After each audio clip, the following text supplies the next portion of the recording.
Let's get you a breaking update related to the Delhi riots of 2020. The Delhi police earlier has submitted before the Delhi High Court that there is evidence in the form of WhatsApp group chats and evidence of meetings to show that these riots were possibly a part of a conspiracy.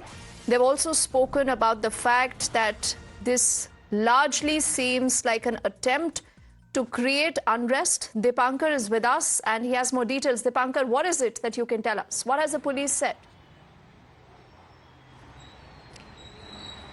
Well, the Delhi police has made certain allegations regarding the while the hearing for the bail application was going on in the Delhi High Court.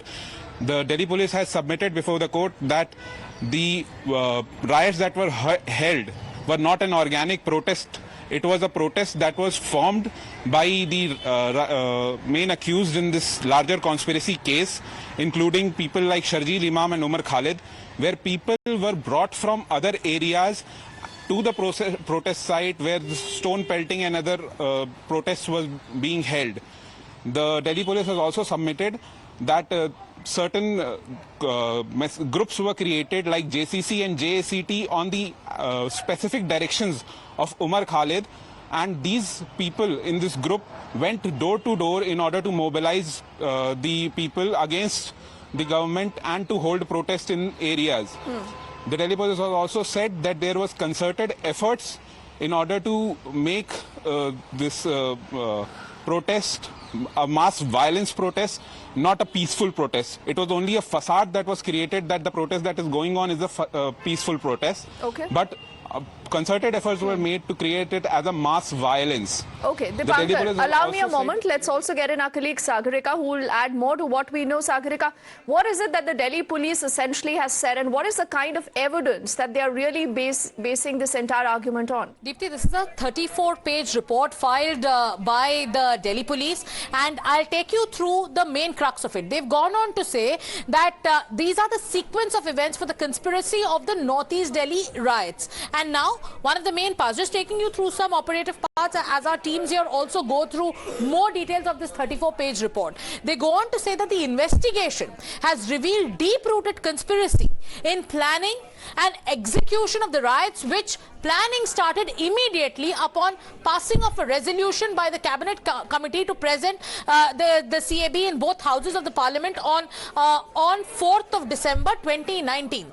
The investigation has been carried out very meticulously by the investigating agency, which has reached the conclusion of conspiracy on the basis of relevant material. So one thing, they've made it absolutely clear that there was a deep-rooted conspiracy behind the Delhi riots of 2020. Now, if we go through a few more parts of this very report, some more operative parts, they go on to say that the law on conspiracy is well settled, that the individual role of conspirators is not to be seen. Rather, a holistic view is to be taken while looking prima facie at the involvement of the conspirators in the chain of conspiracy. Now, they have pointed out that whatever happened, and they've done a chart over here where they're talking about the top conspirators, they're talking about the protest sites, they're talking about the rioters, they're talking about the groups, and they've mentioned the group like JEIH, SIO, UAH, PFI, civil society groups, extreme leftist, student mentors. So they've made a chart of sorts over here.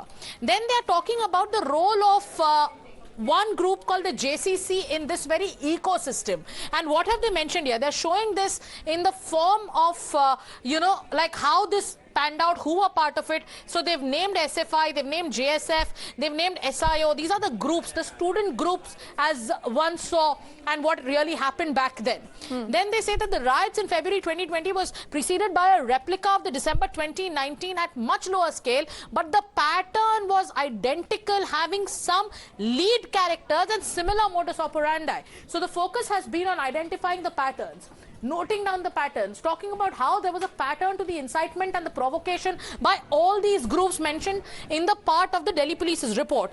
Then they said that the riots in February 2020 was executed by carefully identifying and selecting protest sites in Muslim majority areas close to mosques and mazars and close to main roads, so as to escalate protests to chakka jam once critical mass is generated at an appropriate time, and eventually led to violence against police and others. It was ensured that secular names / Hindu, I'm reading verbatim, Deepthi. Secular names / Hindu names were given to the protest sites to give a secular color. These are just a few excerpts from the report that I've read out. There's much more in this loaded document that we will now scrutinize and also get more details of in our subsequent newscast, Deepthi.